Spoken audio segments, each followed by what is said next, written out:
Olá, boa noite a todos. Sejam bem-vindos à série de lives aqui da Cerebral Influencer. Hoje eu vou receber o Dr. Mauro. Nós vamos falar sobre DST, doença sexualmente transmissível. Doutor Mauro, queria muito que você se apresentasse para todo mundo que está aqui. Eu sei que tem muita gente que te conhece, mas para aquelas pessoas que ainda não te conhecem, fica à vontade. Tá? Conta um pouquinho para nós sobre a sua história. Ih, caramba, vai demorar muito, mas vamos lá. Só de filho eu tenho 5, então... Ixi, tá bom. Chega, né? Eu sou médico, eu tenho 65 anos de idade, tenho residência, especialização e mestrado em ginecologia, lá na casa, no Instituto de Ginecologia da UFRJ, que é a casa, é o berço da ginecologia do Brasil, da antiga Universidade do Brasil. Mas aí depois, como eu tenho muito contato, sempre tive muito contato com doenças infecciosas, eu acabei indo fazer o meu doutorado em microbiologia, também numa casa do Instituto de Microbiologia da UFRJ também, da Federal do Rio de Janeiro.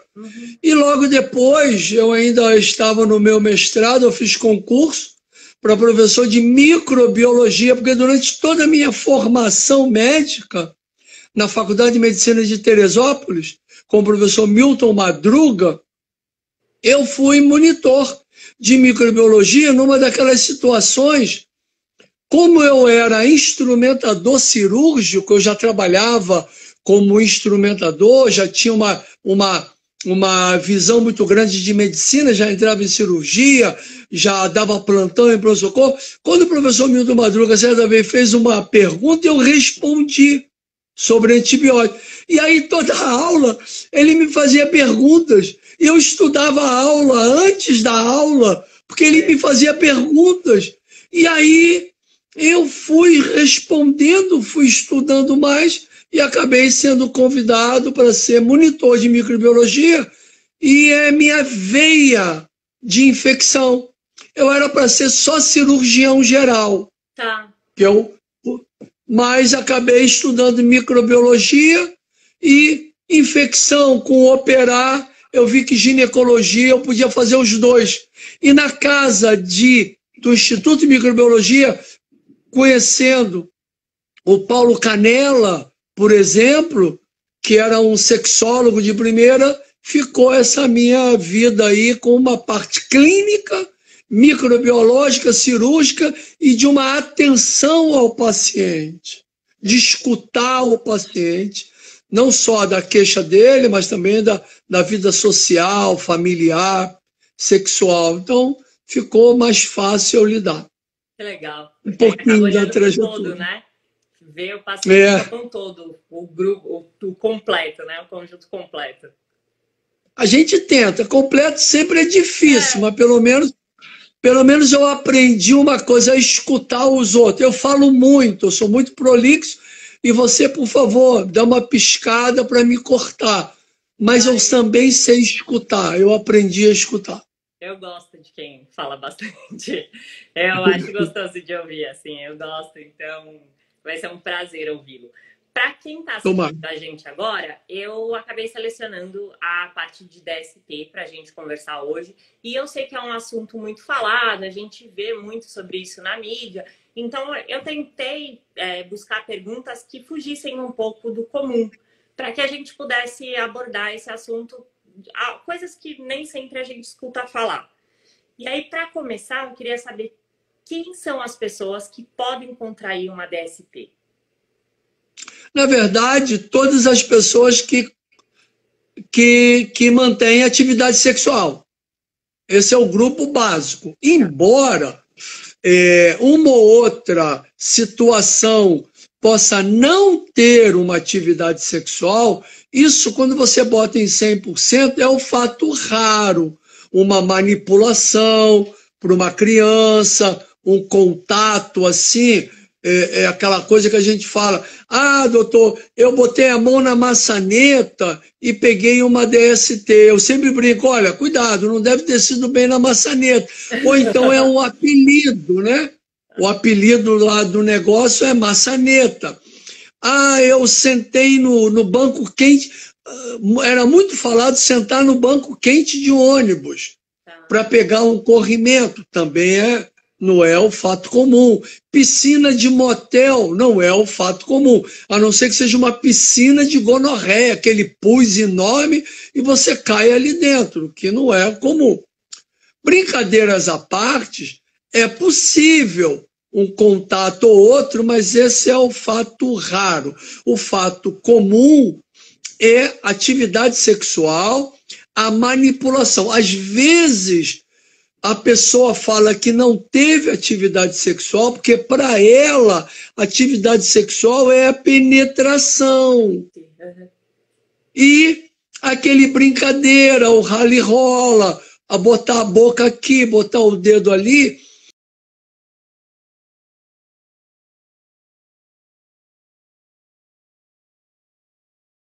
Para ela não é, para algumas pessoas não é atividade sexual.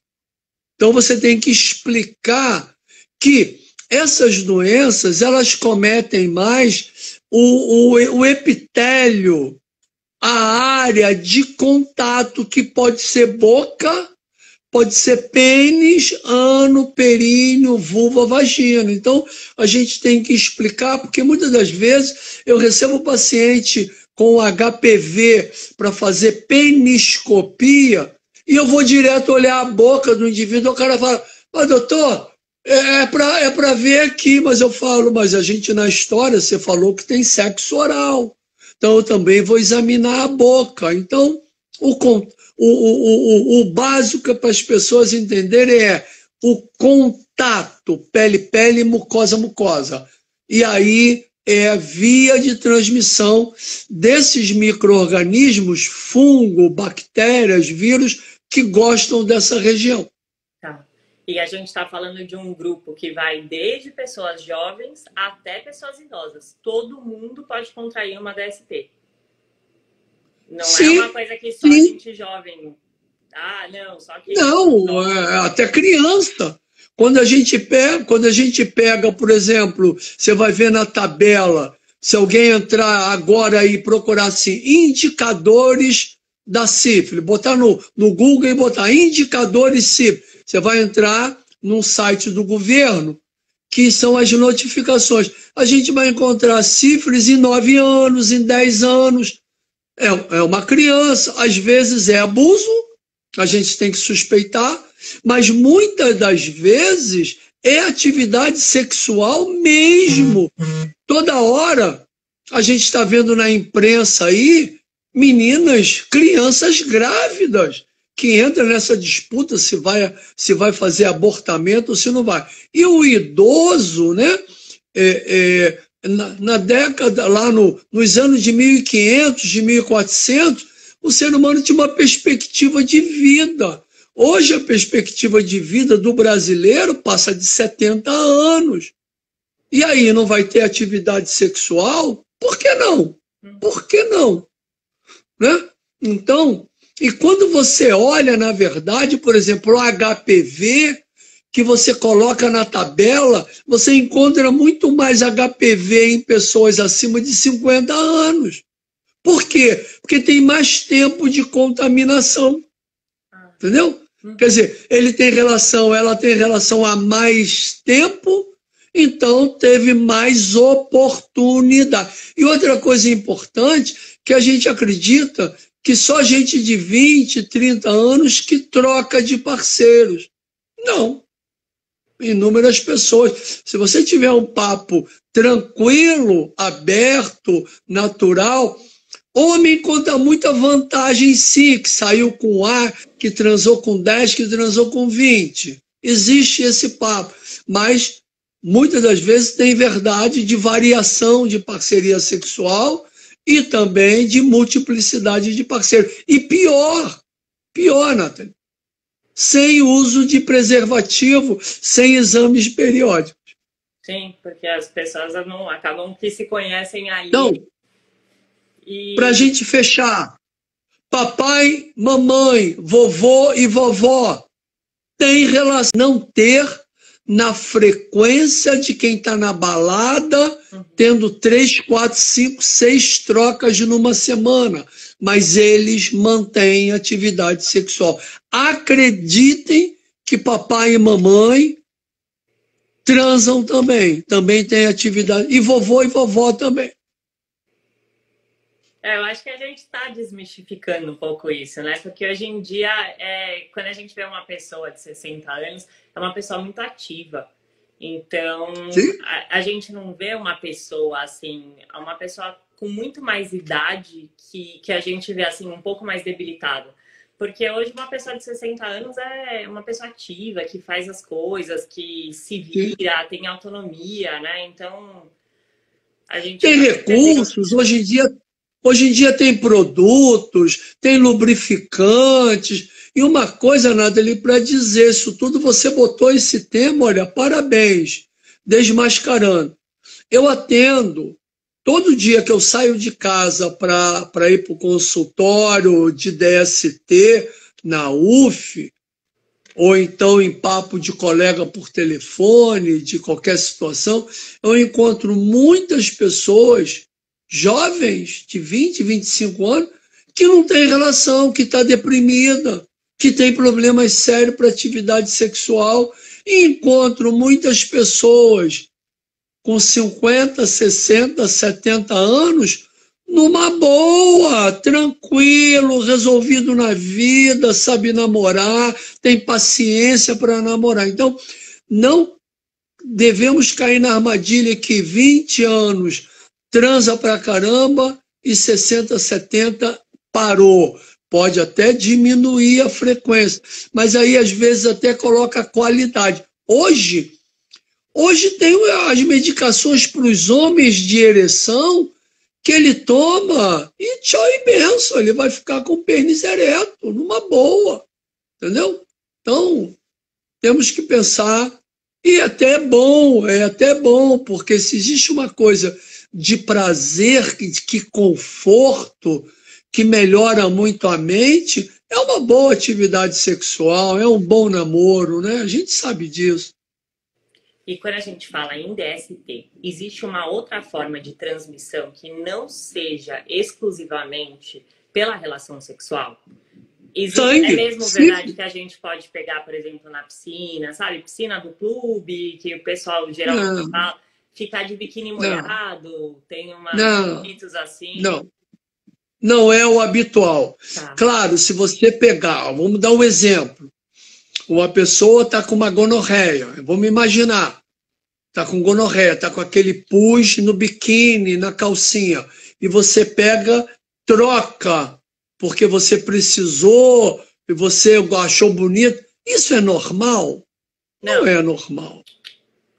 Uma pessoa com gonorreia, com aquele pus enorme, bota a mão ali na maçaneta, você vem logo em seguida, bota a mão, está tudo molhado, você bota ali. Não é normal.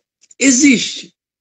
Eu não posso dizer que não existe transmissão de herpes, transmissão de tricomoníase em algumas situações, mas não é o habitual. Eu vou acreditar no que essa pessoa me contar, que ela não teve relação? Vou. Um espéculo contaminado. Essa semana mesmo, eu li um grande artigo de uma revisão sistemática, que é uma revisão que o autor faz de vários artigos, de transmissão do HPV. Do HPV via contatos indiretos, via brinquedinhos, via até, Nathalie, sem opção de você garantir de onde vem. Entendeu? Por exemplo, eu cauterizo muito condiloma.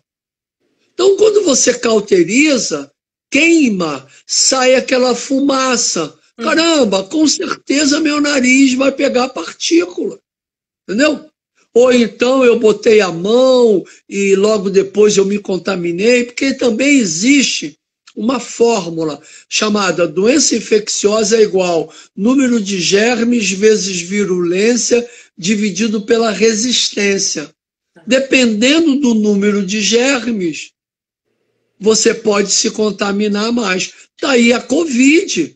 Você acha que a máscara impede tudo? Não, mas ela diminui absurdamente o contato. Então, isso vale para todas as doenças.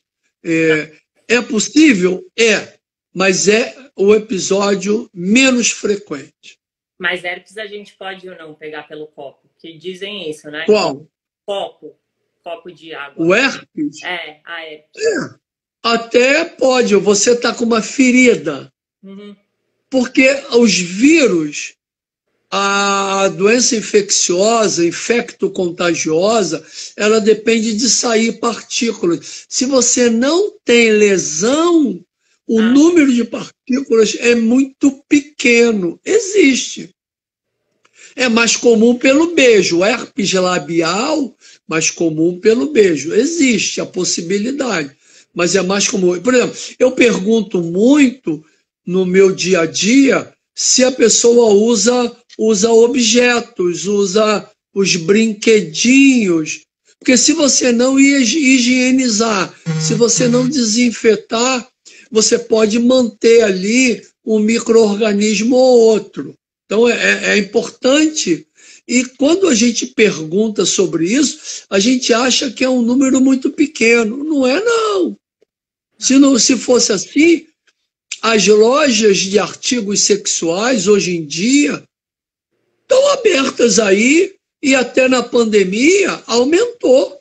Eu tenho clientes que tem loja que aumentou a venda. Mais em casa.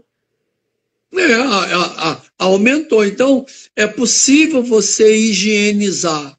E outra coisa também, sempre falando que é mais raro, é você, Nathalie, não saber de onde vem. Agora, herpes, HPV, dificilmente você sabe de onde veio. Gonorreia é mais fácil. Sífilis, também mais fácil. Agora, tricomoníase, herpes genital, HPV, às vezes até o HIV, você não sabe quando que foi a contaminação. Fica difícil você saber. HIV você também pode pegar por qualquer tipo de questão de sangue, né? Então você pode pegar fazendo a unha, se o alicate estiver contaminado, enfim. Então, hepatite B e hepatite C, que pouca gente fala disso, dessas transmissões. Hepatite B e hepatite C, com esses contatos. Por quê? Porque tem o trauma. Se o instrumento não tiver totalmente estéril, pegar de uma pessoa infectada, pode passar. Tem gênero que tem mais risco de contaminação? Um gênero comparado ao outro? A gente pode dizer que, de repente, os homens se contaminam mais com DSTs do que as mulheres, ou o contrário? Existe... É mais ou menos o mesmo número. Eu dou uma conferência bonita sobre HPV. Vou botar de HPV, papiloma vírus humano. E teve um estudo bonito que eu li, eu cito, que compararam casais, seguiram casais e viram que a transmissibilidade, estou falando de um estudo do HPV, papiloma vírus humano, foi mais comum da mulher para o homem do que do homem para a mulher. Nossa, eu acho. Mas foi um estudo que acompanhou. No geral, o item importante que a gente tem que divulgar aqui é multiplicidade de parceiros. Se eu pego 100 pessoas, ou 200, 300 pessoas, 100 mantém relação só com uma, 100 mantém relação com 3 e 100 mantém relação com 7. Quem mais vai ter DST é quem mantém relação com 7, do que com 3, do que com 1. Esse é o dado. Acopla isso. Uso constante, permanente de preservativo. O preservativo resolve 100%? Não. Por quê? Porque ele também não é 100% usado. O preservativo, ele cobre o pênis, mas a raiz do pênis, a região pubiana, toca. E eu vejo isso todo dia que eu trabalho, papiloma vírus humano na região de região pubiana, que entra em contato, então pode passar. Porém, e outra coisa, muitas das vezes as pessoas começam a atividade sexual e só quando vai entrar é que bota a camisinha. Não adianta. Tudo adianta muito, mas quando você usa a camisinha desde o início, a proteção é maior. E muitas das vezes o indivíduo fala, eu tenho essa pergunta na minha história clínica, em quantos por cento você usa camisinha? De 0 a 100%, 70%, 80%. Ah, só quando é pessoa nova. Ok, eu ontem saí com uma pessoa pela primeira vez, ela é nova. Amanhã ela já é velha, aí ele para de usar. Entendeu? Então, quer dizer, a camisinha, ela dá uma proteção. Então, quem mais tem multiplicidade de parceiro, não uso de preservativo e mais, a parceria sexual também se comporta como você. Porque se você não usa, mas a outra pessoa usa, ela tem o esquema vacinal, ela faz os exames periódicos, ela não tem o que te passar, pelo contrário, você que vai passar para ela. Então, às vezes a gente quer muito colocar a culpa na outra que pegou, mas a outra pessoa, se ela tiver educação em saúde, usar os dados importantes de aconselhamento, de exames periódicos, você às vezes transa com essa pessoa sem camisinha, sem nada, e ela não te passa. Por quê? Porque ela não tem. Então é importante saber. E olha, a gente está falando aqui, a gente fala assim, pô, esse cara é meio doido, né? É importante saber com quem está transando. Não tem um dia que eu pergunto que a pessoa não sabe nem de onde era. Não sabe nem quem era. Se a gente pergunta o nome, não sabe o nome. Se a gente pergunta, fala com ela, doutor, como é que eu vou falar com ela? Eu estava numa festa, eu transei e não sei, eu não tenho o telefone dela. Ou dele. Dos dois lados, hein? Não vai fazer só o discurso dele para ela, não. Dela também. Então, muitas das vezes você é deseducado, mas se pega uma pessoa bem educada, essa outra pessoa te protege. Se você for um deseducado, não usa camisinha, mas com todo as pessoas que você transa, tem exame periódico, tem vacinação, tem as sorologias em dia, elas vão ter menos chance de transmitir. O que na prática é muito complicado, porque eu pergunto, mas você não sabe o nome dela? Doutor, eu não sabia nem onde eu estava, doutor. Um monte de festa que tem aí, de universitário, não estou falando de gente analfabeta, não. Estou falando de gente do nosso nível. Existe isso. Sim. É que é uma coisa que a gente geralmente não se depara no dia a dia. Você sim, porque é o seu dia a dia. Mas para nós, assim, isso não vem, né? As pessoas acabam não falando dessa forma, assim, tão direta. Uma coisa, para fechar esse item, se você quiser. Ah, mas doutor, mas a pessoa era muito bonita, tinha uma roupa bonita. Sabe, tinha uns dentes bonitos. Eu falo, mas de repente ela tinha um herpes, não te falou, era HIV infectada, tinha HPV, sabe? Tinha uma DST, porque imagine uma pessoa que tem herpes, que está nos ouvindo, vendo com herpes. Será que quando ela chega e vai sair, ela conta logo de primeira que ela tem herpes? Não conta.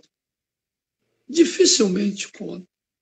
Ou HPV, né? ou HIV. Hoje, o indivíduo vai no posto, faz a profilaxia pré-exposição, toma remédio anti-HIV para transar com todo mundo na festa, mas não tem remédio para HPV, para herpes, para sífilis, porque senão ele vai tomar, todo dia vai tomar uma ampola de penicilina no músculo. Uhum. Muitas das vezes ele faz isso e está aumentando nessa faixa de idade de pessoas jovens que tomam medicação anti-HIV e acabam transando para transar sem camisinha, para transar na festa com 2, 3, 4. Existe a brincadeira de contrair uma outra doença. Que sim, ele fica com medo do HIV, mas não fica com medo do HPV. E hoje a gente sabe que HPV pode causar câncer de colo do útero na mulher, câncer de vulva, câncer de vagina, câncer de cabeça e pescoço, principalmente no homem, câncer de pênis. Quer dizer, ele se protegeu contra o HIV e pega um vírus HPV, pega um herpes que pode se tornar sério, o herpes pode se fazer uma meningite herpética. É só procurar nos serviços. Eu não atendo meningite herpética, não chega no ambulatório para mim, porque meu serviço na universidade é um serviço de ambulatório. Mas os infectologistas, o pessoal que trabalha com paciente internado, volta e meia pega uma oftalmia, uma doença ocular pela bactéria da sífilis. Hoje mesmo estava falando com uma colega, a Tânia Vergara, que é infecto, falando que tinha acabado de atender um rapaz que estava com sífilis no olho, que tinha ido a 2, 3, 4 médicos e ninguém pensou, ninguém pediu um exame. Só pela conversa dele, ela já pediu o teste para sífilis. Não deu outra. Problema ocular de sífilis. Entendeu? E dói muito, né? Mas, sífilis claro. Muito, dói muito. E pode até perder o olho, né? Dói muito, né? Dizem que dói demais. Assim, é uma coisa bem dolorida para quem... Por exemplo, na mulher, o herpes numa mulher grávida pode ser um sério problema para o bebê. Sério problema para o bebê. Tanto que a gente tem que entrar com medicação no final da gravidez para poder ela não ter um surto de herpes no final da gravidez, para não ter possibilidade de contaminar o bebê. E a herpes é uma coisa boba, todo mundo tem. Já tive mais de 10 surtos, não é nada. Dependendo da situação, se tem um diabetes, se tem uma outra lesão, um quadro oncológico, um HIV, um Covid, herpes, sabe? Isso tudo complica. Coisa que você poderia sair bem da outra doença, essa doença pode te complicar. Por exemplo, a gonorreia na mulher, ela muitas das vezes é paucissintomática, oligossintomática, pouco sintomática. Não tem aquele corrimento purulento, aquela dor e tal. Ok. Ela não sente nada, tem um desconforto. Aí ela vai, aquela gonorreia, fica com clamídia, sobe para as tubas, faz uma salpingite, uma infecção na tuba, que ela pode perder a tuba e não poder mais engravidar, ou ficar com uma dificuldade grande de engravidar, que vai ter que fazer inseminação, vai ter que fazer uma série de coisas, muitas das vezes até faz um quadro de infecção dentro da barriga, que ela tem que ser operada por infecção dentro do abdômen. É uma coisa boba a gonorreia. Hoje em dia você pode tratar uma gonorreia com uma ampola, você dá um remédio aqui e acabou a gonorreia. Olha como complica. Se o bebê passa no colo do útero de uma mulher com gonorreia no parto, ele pode fazer lesão ocular e perder o olho se não for feito o diagnóstico. Então, tem muitas complicações que, na maioria, a gente trata. Mas como o número, como o volume, como a frequência e a disponibilidade na população é muito grande, essas complicações são muito frequentes. E não é de prostituta, mas era de prostituta. Não. Na população em geral. Por quê? Voltando àquela sua pergunta lá atrás, quem tem DST? Quem tem atividade sexual. Esse é o básico. Independente. E quando a gente fala de casais, assim, que estão há muito tempo juntos, é comum que as pessoas acabem não usando mais o preservativo. E a gente escuta muito falar de pessoas que acabam se contaminando, mesmo estando numa relação em que, teoricamente, não há uma mudança de parceiro, né? Ou de parceira, enfim. Mas que essas pessoas acabam contaminadas. Para essas pessoas, existe alguma forma de prevenção? Algo que possa ser feito? Algum jeito de repente, não chegar ao contágio?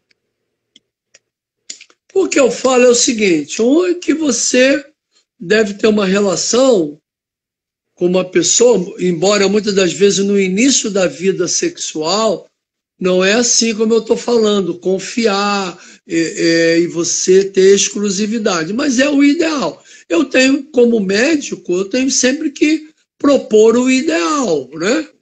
O ideal é você ter confiança nos dois, sem ter outra atividade sexual, outra parceria.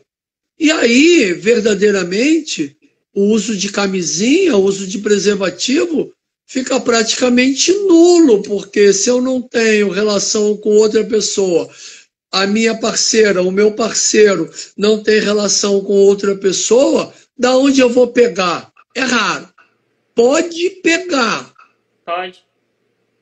Pode pegar de um contato não explicado que não seja sexualmente transmissível. Alguém pode estar escutando, esse Mauro aí está querendo tapar o sol com a peneira. Não, a medicina não explica tudo. A medicina não explica tudo. Pode. Já vi alguns casos, né, de que não tinha. Principalmente herpes e HPV. Esses dois bichinhos são capeta para enrolar a gente. Gonorreia, raro. Gonorreia mais em criança, mais em abuso sexual, em criança com algum tipo de deficiência, alguma coisa que você contamina, um idoso que você contaminou, acamado, e a pessoa cuidadora se coçou e passou lá, o que é raro, é possível. Então, HPV e herpes, eles têm um potencial de enganar. O Mauro está contando história. É simples hoje em dia, Nathalie. Quem estiver escutando a gente, que digitar agora aqui no Google, entra lá, caso de herpes sem atividade sexual ou com o único parceiro, a gente vai achar. De HPV, a gente vai achar. Gonorreia, raro. Sífilis, raríssimo. Tricomoníase, que é uma doença que as pessoas nem sabem que tem, a gente muitas das vezes nem sabe de onde veio. Porque o homem, ele às vezes é contaminado ele passa a doença para a mulher, mais do homem para a mulher, e ele não faz sintoma e o tricomona nele desaparece na urina. Aí ele vai lá beber o pote d'água de novo, pega o HPV de novo e volta para cá. Então, gonorreia, tricomoníase, clamídia, é muito mais difícil. Pode, mas é mais difícil. HIV também é mais difícil, porque tem que ter um contato direto maior, sangue, um contato maior, recebendo material com célula caindo. Agora, herpes labial, eu canso de ver paciente que ele tem herpes e ela não tem. Ela tem herpes e outra dela, não tem. Ele tem herpes e o ele dele não tem. E muitas das vezes os dois têm. E muitas das vezes um pegou o herpes de uma maneira e o outro pegou o herpes de outra maneira. Uhum. E isso vale também para HPV. Porque embora a minha formação de ginecologia seja grande, eu sou um ginecologista que atendo homem. Então, muitas das vezes, os colegas pedem para eu examinar o homem da parceria feminina sexual. Ela, com algum HPV, com uma citologia sugestiva, encaminha para a UF, para mim, para eu fazer a peniscopia. E eu olho o cara de cima e embaixo e não vejo nada. Não. Às vezes vejo, ela vem com um quadro de neoplasia intraepitelial do colo do útero de alto grau, próximo de câncer, que pode ter um tipo de vírus, tá? Um número, vírus tipo 16, 18. E ele tem um HPV tipo verruga, tipo 6. São duas doenças diferentes. É como se fosse um bolo. Ah, é bolo, ele também bolo. O seu bolo é de laranja e o meu bolo é de chocolate. Uhum. Nós temos bolo. Você tem bolo, Nathalie? Tenho. De que é o seu bolo? Ah, ele é de laranja pura. Seu parceiro tem bolo? Tem. Qual é o bolo dele? De chocolate. Caramba! É bolo, mas não são bolos iguais. Ele tem um HPV e ela tem outro HPV. E vejo muito isso.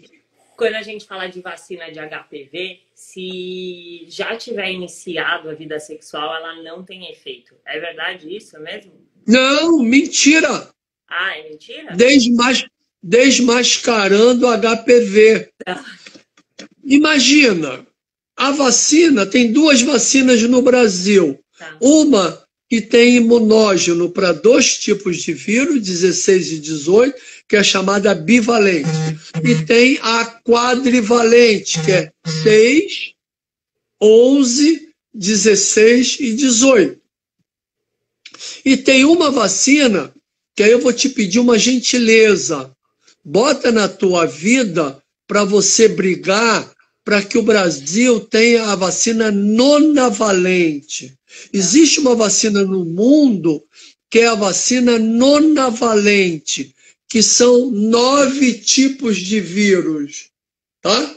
Imagine que a Nathalie ou que o Mauro, a Nathalie tem o HPV 18 e o Mauro tem o HPV 6.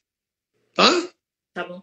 Porque dificilmente, raramente você tem 4 tipos de vírus. Você tem um, algumas vezes tem até o 2, mas raro você ter 4. Então, imagine que você tem uma HPV 6 e eu te dou a vacina HPV 6, 11, 16 e 18. A sua proteção para 11, 16 e 18 é total. Tá claro? Sim. Então, mesmo que você tenha doença ou que você tenha atividade sexual, primeiro, ter atividade sexual com 40 anos não é igual a ter HPV. Você pode ter 50 anos e nunca se contaminou. E a partir de 50 anos, você passou de mês em mês a trocar de parceria sexual. E aí você não pode tomar vacina? A vacina não vai ser útil para você? Claro que vai. Imagine que você teve uma verruga genital, que na maioria das vezes é o HPV 6. Tá.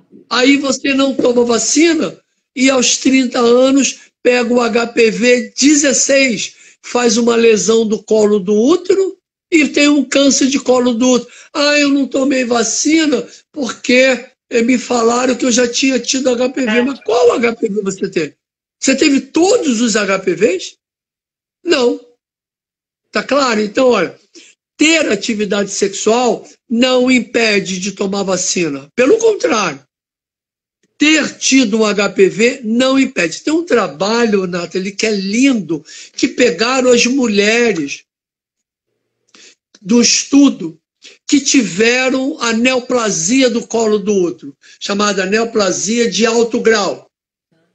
Antes de virar câncer, ela tem um quadro de neoplasia de alto grau. Estou vendo aqui Zenilce Bruno, mandando um adeuzinho aqui. Zenilce, um beijo para você. Saudades das nossas conversas. E aí, essas mulheres foram tratadas, tá? Uhum. Operaram, tiraram a lesão. Metade tomou vacina. A outra metade que tratou não tomou vacina. Depois de 3 anos, o grupo que teve HPV de alto grau e tratou teve mais doenças estatisticamente significativas do que as mulheres que tiveram HPV, trataram e tomaram a vacina. Nossa. Por que eu vou negar essa proteção para essas mulheres? Ah, mas ela já tinha 40 anos e já tinha tido uma lesão de alto grau. Eu escuto isso todo dia. De colega médico, de colega ginecologista, de urologista que diz: ah, mas ele já teve verruga, não adianta mais. Mauro, mas ela já teve lesão de alto grau, não adianta mais. Quem garante? Uma coisa, Zenilce, que a gente está vendo, Zenilce, Nathalie, que a gente está vendo aí é Covid está mostrando, está dando um monte de aula para a gente. Medicina não é uma doença, uma ciência estatística. Uhum. Você entra em contato com o indivíduo com Covid, não pega, o outro entra em contato e morre.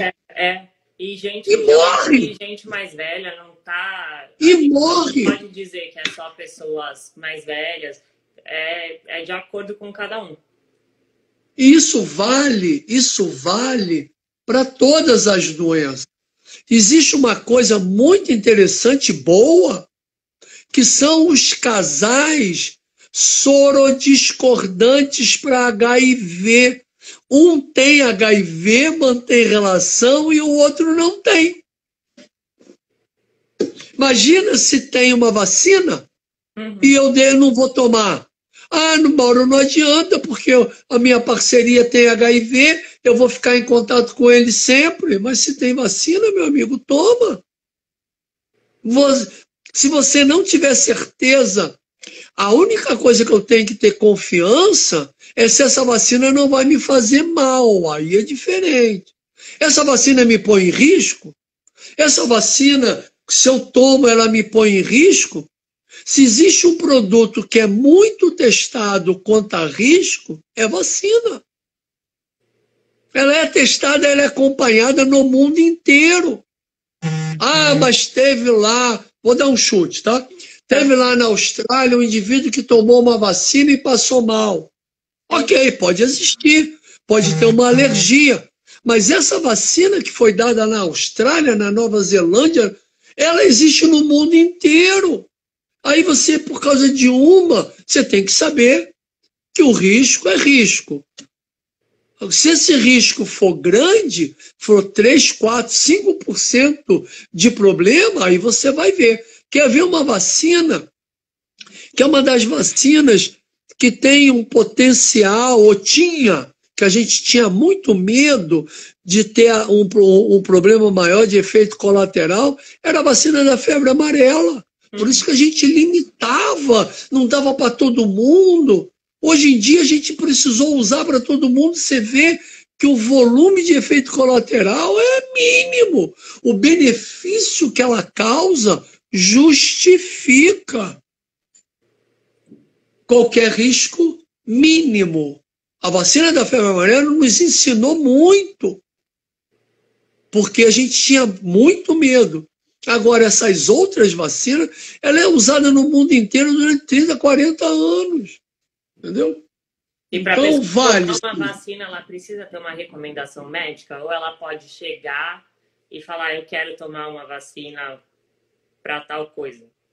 Não pode? Não, de rotina, a vacina só é dada em posto. HPV, por exemplo, se uma menina quiser... Não, ela vai ter que chegar numa clínica de vacina e pedir. Vamos supor, se lá nessa clínica tiver na hora um médico que examinar e consultar, esse colega médico pode passar. Fora disso, o ideal é que ela vá com uma receita médica ou que vá no posto. Por exemplo, imagine você, não tomamos vacina contra a hepatite, eu tenho lá meus exames que mostram. Eu chego no posto de saúde e a equipe do posto de saúde me atende, vê que aquilo ali está dentro do verdadeiro e me aplica a vacina. 65 anos, por exemplo, quando tem campanha, aqui eu estou numa área rural, tem minha sogra, 70 anos, o pessoal vem fazer a vacina, já sabe, já está ali, o posto já tem o conhecimento das vacinas de campanha. E uma coisa interessante, obrigado por essa oportunidade. Dia 5 agora, de outubro, nós vamos começar o Brasil vai começar, as secretarias de saúde do município, do estado e o governo federal vai começar uma campanha de multivacinação. Os postos vão estar abertos para receber a população para fazer os tipos de vacina, para HPV, se chegar por exemplo, HPV é só até 15 anos no posto. Chegou até lá, faz na hora. Ou então, se for um paciente oncológico, teve um câncer de mama, teve um transplante de medula, pode tomar vacina. For mulher, até 45 anos. Se for homem, até 26 anos. Então, leva a documentação, que é um transplantado, ou então que teve um câncer. O ideal é que o médico prescreva, mas o posto vai estar aberto agora. Vai ter esse mês de outubro, uma grande, deve começar daqui 1 ou 2 dias, vai começar a propaganda, né, divulgação da campanha de multivacinação, que vai ter, inclusive, o dia D. Se eu não me engano, vai ser no dia 17 de outubro, que vai ser o mesmo dia que nós vamos fazer um evento médico para a saúde pública, né?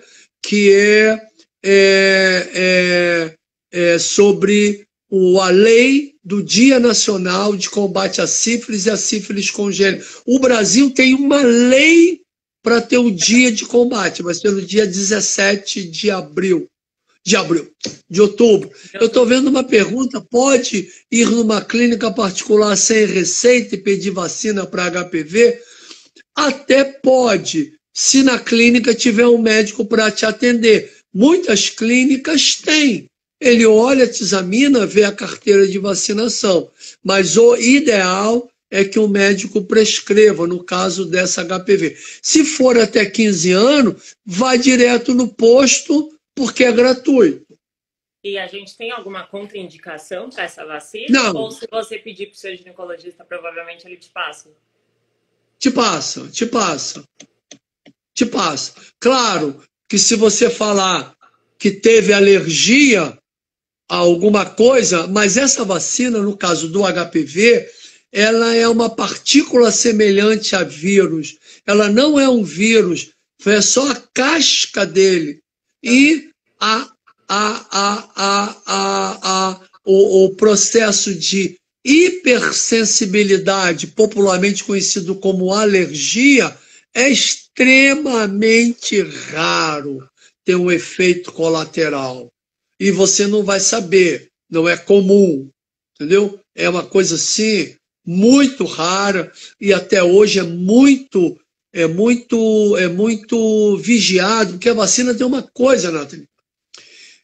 Todos têm a obrigação de que se eu tomou vacina, eu tomei vacina hoje, amanhã eu levei um tombo na cozinha, se eu falar isso para o médico, ele tem que notificar.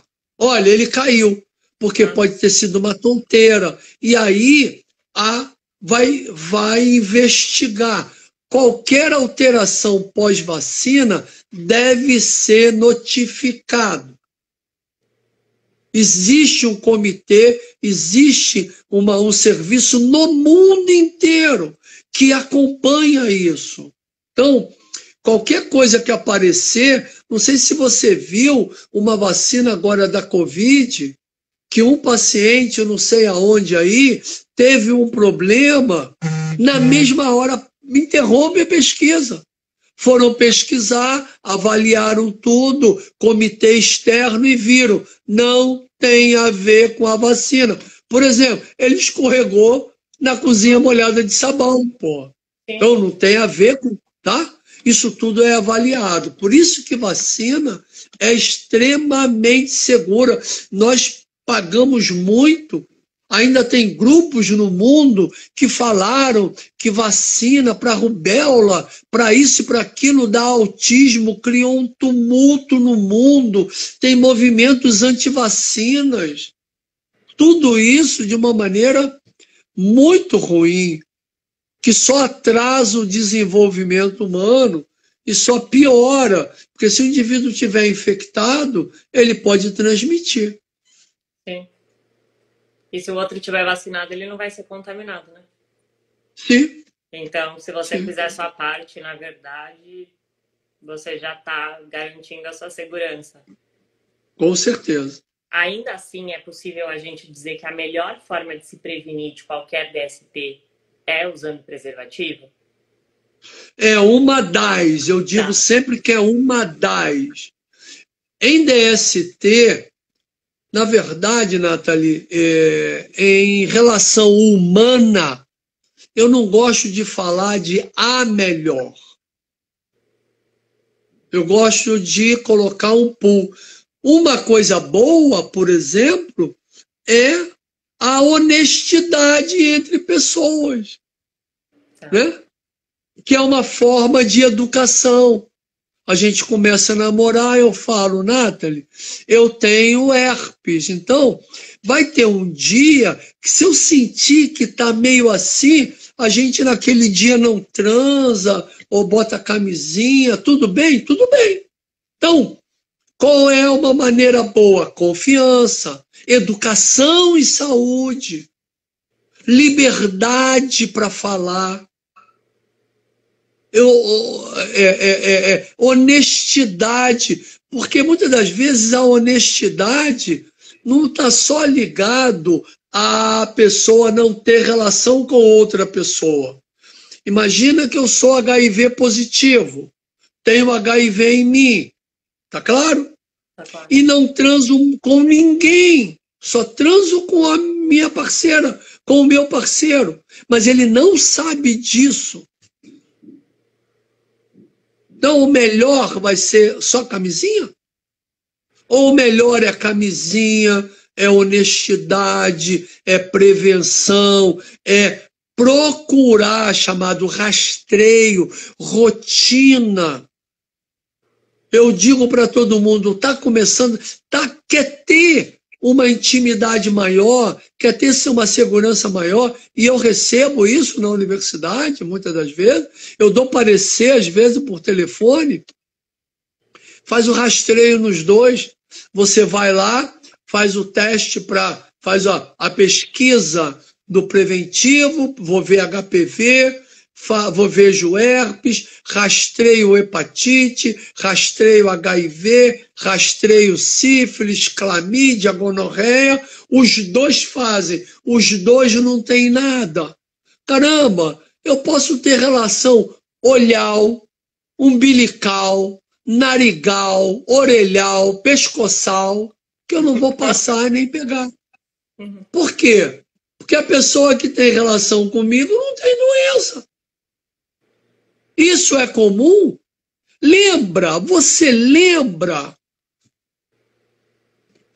Não vou te perguntar, claro, né? Não vou falar, mas as pessoas estão aí. Você lembra do pré-nupcial?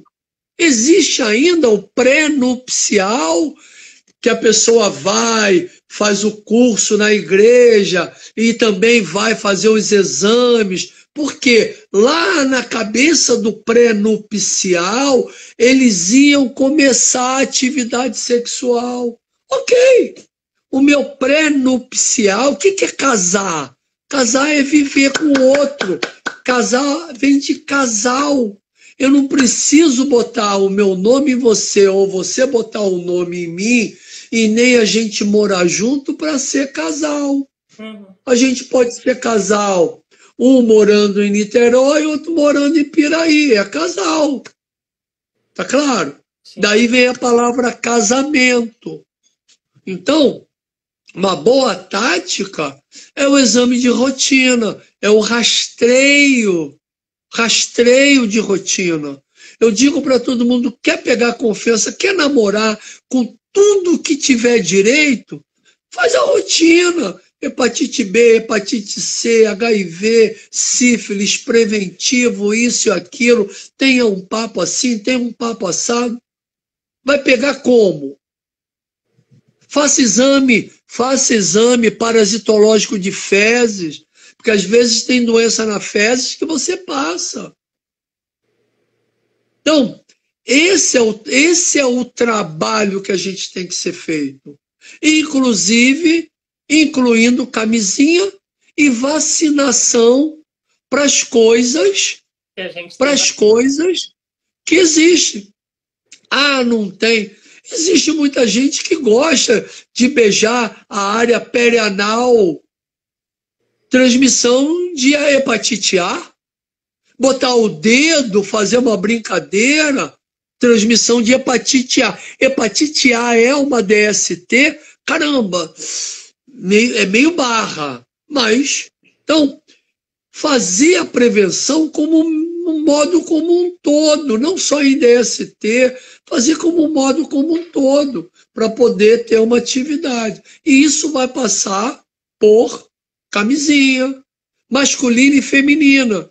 Por exemplo, a gente fala muito de camisinha, quando a gente fala em camisinha, a gente só fala de masculina, mas a camisinha feminina, para mim, é um grande empoderamento da mulher. É ter as duas. Tipo, você vai transar, nós vamos transar com a minha ou com a sua? Escolhe. Porque a camisinha feminina, ela ainda tem uma cobertura maior. Agora, fala isso para as meninas. Fala isso. Se eu fosse um galanteador, se eu fosse um garotão aí na pista, bonitão, eu andaria com as duas camisinhas. Uma masculina e outra feminina. Saiu lá, eu ia falar para ela, qual que você quer? Caramba, ia dar uma segurança para ela, que ela podia até falar, poxa, o cara que tem essas duas, talvez nem precisa, mas eu falo, mas eu preciso. Vamos lá, a minha ou a sua, qual que você quer? Eu coloco em você. Colocar uma camisinha feminina numa mulher é a coisa mais excitante que tem, é uma brincadeira maravilhosa, dá para rir a noite inteira. Porque muita gente acha que tem intimidade com alguém porque transou com ela. Transou no escuro, não viu, não beijou, não tem intimidade. É uma outra coisa que a gente tem um mito muito grande. Para terminar, eu queria uma mensagem. Namore como gostaria de ser namorado. Gostei. Namore como gostaria de ser namorado. Perfeito, acho que é assim. Pense nisso. Pensem nisso. Obrigada, viu? Um beijo, muito obrigado. Beijo. Tchau, tchau, pessoal. Tchau.